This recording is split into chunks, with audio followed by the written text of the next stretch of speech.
Ben Stokes will be mortified he has let England down, says Mike Selvey. Watch footage allegedly showing Ben Stokes involved in a brawl outside a nightclub.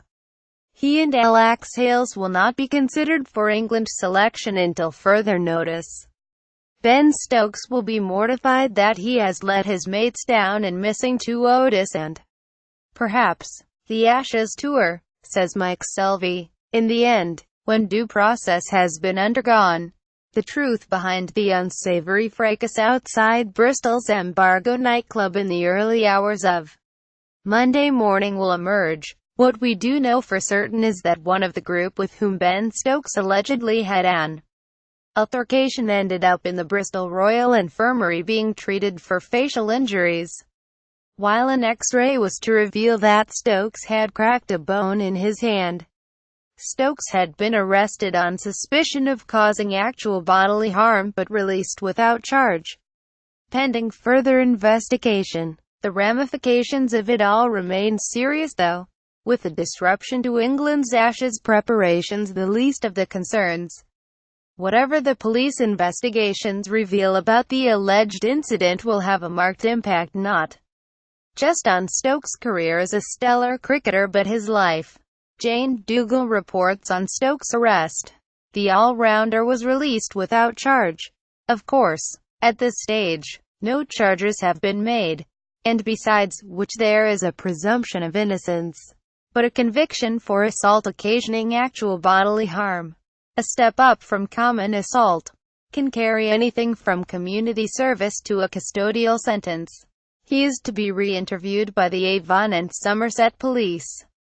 Even were the legal slate to be wiped clean though, there is the matter of the disciplinary proceedings that will be brought against him by his employers, the England and Wales Cricket Board, under the Players' Code of Conduct, an integral part of the central contract which Stokes will have signed. Stokes has already apologized for his behavior, but that is the start of the process, and ECB will await police findings before their own procedures progress in the form of the Cricket Discipline Commission, chaired by Tim O'Gorman. But in the interim, neither he nor Alex Hales, who was with him, will be considered for England selection. So as it stands, no Ashes for him. Comparisons have already been drawn between this incident and that 4 years ago in Birmingham's Walkabout Bar when the Australian batsman David Warner took a swing at Joe Root, and was considered sufficiently in breach of the Australian team ethic that he was suspended and subsequently banished to an Australian A tour of Zimbabwe.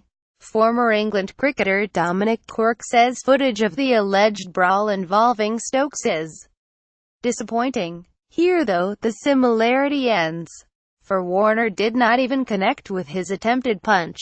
If the video evidence of the Stokes incident is to be believed, not only did he land a blow that knocked one person to the ground, but the whole thing was a general brawl in which a flurry of punches were thrown.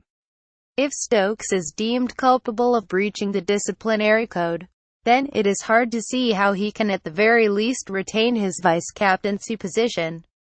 And beyond that, even go on the tour of Australia. But we also need to look at the reasons behind what has happened, starting with the team culture and then with Stokes himself. During an interview he gave on Sky to Nasser Hussain, the England coach Trevor Bayliss was asked whether he thought it appropriate that his players were out at 2:30 in the morning in the middle of a series, and he said not. Both Bayliss and the ECB director of England Cricket Andrew Strauss have hitherto expressed a desire to treat players as adults. But the underlying message seemed now to be that this freedom has been pushed to the limits for a while. England coach Trevor Bayliss has said he will need to have another look into guidelines for player behavior. For Stokes himself, this now becomes a real challenge.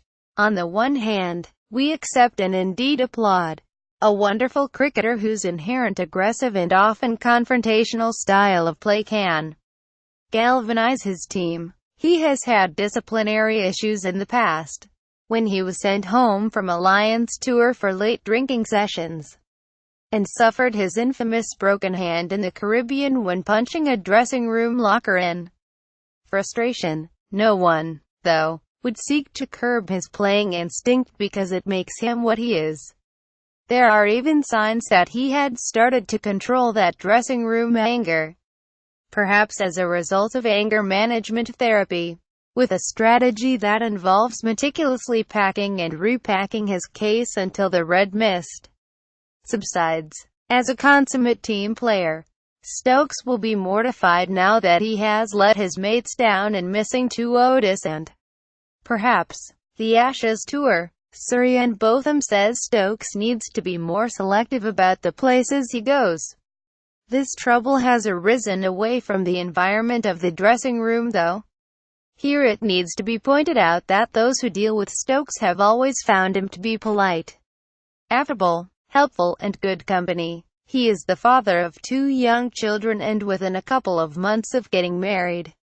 He is also very wealthy now, as a result of his 1.7 meters IPL contract, with the prospect in the future, as a result of the new TV billions for that tournament.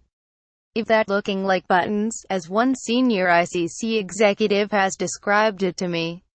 Yet for all this, he has not essentially changed, which is both good and bad. If he remains unaffected, the same down-to-earth, no-frills character that he has always been, then his circumstances undoubtedly have. For with his fame and fortune needs to come a recognition that he can no longer put himself in a position where he becomes vulnerable to the sort of abuse and attention that stardom attracts. Former Australia batsman Chris Rogers says the Australian fans will target Stokes during the Ashes.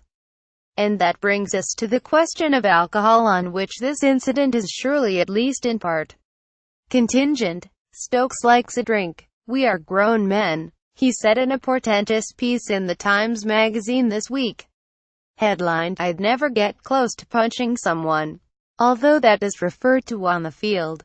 When asked whether he drinks during a test, "We go out for dinner, have a few pints. I'm 26, not 14. Quote, his celebratory drink of choice though is the Jaeger bomb, a caffeine-heavy, sugar-laden concoction of Jägermeister liqueur and Red Bull, the latter of which happens to be one of his principal sponsors. The Bristol escapade was a celebratory night out after a win against West Indies that day. Jaeger bombs are not in themselves inherently alcoholic but in excess, and he claims that one night he lost count after 20. They must have a massive stimulant effect. It cannot be healthy. Maybe he could learn from David Warner. Perhaps I let the alcohol and my aggression take over," Warner has said of the walkabout incident. In hindsight, he credits that drunken swing at Root as the moment he turned his life around and sent his career soaring. Warner is teetotal now and a batsman bordering on genius, and it is a rare circumstance where someone, even if provoked, cannot simply walk away from trouble whatever the provocation. For Stokes, as it was with Botham and Flintoff, and indeed Warner, discretion has to be the way forward.